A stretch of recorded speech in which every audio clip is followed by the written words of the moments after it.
In this week's episode, we bring the concept of I am into clear focus and lay the foundation for making practical and powerful changes in your life. Bear with me for a moment as I restate a key point in last week's video. Last week, I alluded to how your own five human senses distort reality. We noted that our bodies are 99.9999% empty space. What little so-called matter our physical form is made from is actually nothing more than incredibly tiny clusters of energy moving at nearly the speed of light. The reality of what we humans are is far, far different than the story our five physical senses tell us. Our sense organs tell us we're lumps of skin, bone, and blood.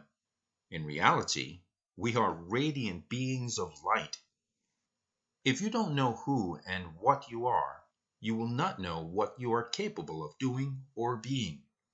For example, if a bird believes itself to be a rabbit or a dog, it will never learn to fly. You are an awareness or a consciousness. You aren't merely a being, as in the case of many beings. You are being, as in the case of only one. You are awareness. You are consciousness. What makes you truly unique is not your physical attributes, because as we've already pointed out, your so-called physical body is more fiction than fact, created by the sensory distortions and limitations. What you call your physical body has more in common with those self-generated characters you see in your dreams at night.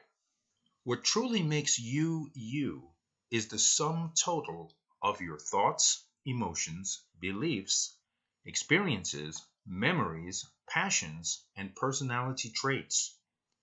Take a moment, if you will, to imagine that the energy of all your thoughts, emotions, memories, and experiences from the moment you were born until today were collected into a glowing sphere of multicolored energy.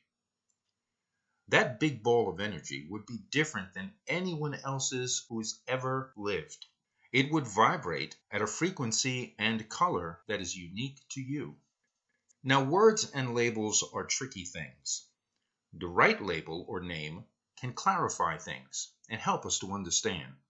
The wrong label or word can confuse the issues and cause all kinds of trouble in the process. So let's see if we can state the concept of I am in a few different ways, even using similar labels and names to help the greatest number of people to see the issue more clearly. Rumi said, "Everything in the universe is within you. Ask all from yourself." William Blake wrote, "I am in you and you in me." Emmett Fox wrote, "It is not possible that you could ever find yourself anywhere where God was not fully present." Anton St. Martin wrote, "You are one thing only. You are a divine being, an all-powerful creator. You are a deity in jeans and a t-shirt, and within you dwells the infinite wisdom of the ages and the sacred creative force of all that is, will be, and ever was." Ralph Waldo Emerson wrote, "Every man is a divinity in disguise, a god playing the fool." In the Quran, at Surah 57, verse 3, speaking of the oneness of God, it says, "He is the first and the last, the evident and the immanent." In the Bible, at Revelation chapter 22, verse 13, there's an almost identical text. It says, "I am the Alpha and the Omega, the first and the last, the beginning and the end." Once again, let me remind you that all quotations from so-called holy books and religious texts are here simply to illustrate that the concept of one awareness or cosmic consciousness has been in mankind's literature for thousands of years. This series has to do with understanding how spiritual laws and spiritual truths empower us to change our lives in practical, mundane ways. But do not forget that the word spiritual is not the same as the word religious. And although some people have trouble separating the two concepts, they are rather different. The expression I am, or I am that I am, is simply a declaration that we exist. It is a statement of being. Now, in this life, we can be unsure about many things. But when you say, I am, you know it is true. Not because somebody told you so, or because you read about it somewhere, but because I am is the one self-evident and undeniable fact of your existence. It is the one thing of which there can be no doubt. In fact, at the risk of getting ahead of myself, this unquestionable truth is the foundation upon which you will build total confidence and faith. In order for us to fully understand the extent of our capacity to change the circumstances of our life, we need another critical piece in the puzzle, and it is as follows. Although our senses give us an impression of a world wherein there are billions of other individuals outside and all around us, the truth is that of all the people that appear to be around you, you cannot point to anyone else and say, I am. In your world, there is but one I am, and that is you. Of course, I am is also the one speaking these words for you to hear. And in my reality, there is but one I am, and that is me.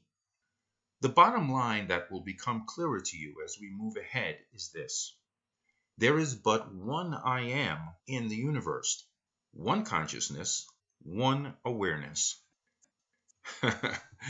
If you're scratching your head and a little confused, that is perfectly normal. Have no fear. This will all become clearer in future episodes. What will also become clearer is precisely how and why knowing this stuff empowers you in amazing ways to create or recreate your life in any way you wish. Although some of this may sound a little outlandish to you right now, as I promised from the very first video in this series, once you see how this works for you, you will feel a great joy and exhilaration. Your conception of self, of who and what you are, will be changed. You will know that you are not merely a being, but rather that you are being itself, the one and only I am, and infinitely greater than your puny sense organs ever led you to believe. But now let's step away from the esoteric side of our discussion and begin with a very familiar and mundane scenario we can all relate to. Suppose you are unhappy at your job, or maybe you just want more recognition and a promotion. How would you use the principles of the I am to accomplish that? Years ago, before I decided to employ myself, I worked in the corporate world, and I had occasion to use these principles myself, so I know they work for sure. The fact is, what you learn in these videos will work for everyone, including you, if you carefully follow the instructions you will be given. This will be the topic of next week's episode 6 of the I Am series. Don't miss it. Until next time, this is Q, wishing you wealth, health, and happiness.